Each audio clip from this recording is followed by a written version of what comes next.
بسم اللہ الرحمن الرحیم ہا انتم ہؤلاء حاججتم فیما لکم به علم فلم تحاجون فیما لیس لکم به علم واللہ یعلم وانتم لا تعلمون۔ ہا انتم، ہا یہ اشارہ ہے قریب کے لوگوں کے لیے، ہا اولائے، ہا انتم اور تم وہ لوگ ہو، حکارت کے لیے، کسی کو کم کرنے کے لیے، کسی کی توہین کے لیے یہ لفظ استعمال ہوتا ہے، ہا انتم یہ ہیں، جیسے اردو میں بھی بولتے ہیں کہ آئے بڑے نواب، ایسے بولتے ہیں نا، ہا انتم یہ ہو تم، ہا اولائے وہ لوگ، ہا جج تم جھگڑتے ہو، فیما لکم بہی علم جس کے بارے میں تمہیں علم ہے اس کے بارے میں جھگڑا مچایا ہوا ہے، کس کے بارے میں؟ تورات اور انجیل، یہ آیت ہے مشکل، ہا انتم ہا اولائے ہا جج تم فیما لکم بہی علم، یہ ہیں وہ لوگ جو جھگڑتے ہیں اس چیز کے بارے میں جن کے بارے میں انہیں تھوڑا علم دیا گیا، فَلِمَ تُحَاجُّونَ فِيمَا لَيْسَ لَكُمْ بِهِ علم، تم ان چیزوں کے بارے میں کیوں جھگڑتے ہو جس کی سرے سے تمہیں خبر ہی نہیں ہے، تمہارے پاس علم ہی نہیں پہنچا۔ ایک تو جھگڑا ان چیزوں کے بارے میں ہے جو تمہارے پاس ہیں، تورات اور انجیل، اسی کو تو تم سمجھ نہیں سکے، اور بنتے ہو تم ابراہیم علیہ السلام کے بارے میں جج اور منصف،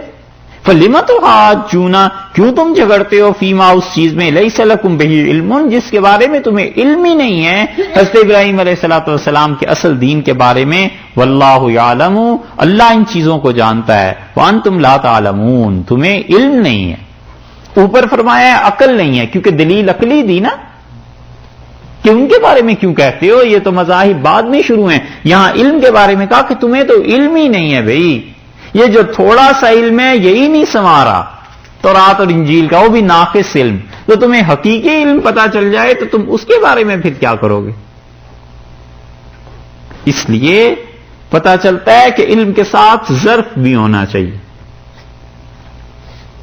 علم کے ساتھ ظرف بھی ہونا چاہیے۔ اسی لیے یہ جو بڑے لوگ تھے نا، اتنا علم اللہ نے دیا تھا کہ ملکوں کے ملک ان سے سیراب ہو سکتے تھے، اور وہ کہیں چلے جاتے تھے کوئی پہچان نہیں سکتا تھا یہ اتنا بڑا آدمی۔ ہم نے حضرت کو دیکھا، مولانا ابو الحسن ندوی رحمۃ اللہ علیہ کو لکھنؤ میں اور ان چیزوں میں کئی جگہ دیکھا، کوئی کہہ نہیں سکتا تھا کہ اتنی بڑی شخصیت۔ آکسفورڈ میں اکیلے تشریف لے جا رہے ہیں، کوئی آدمی نہیں جان سکتا تھا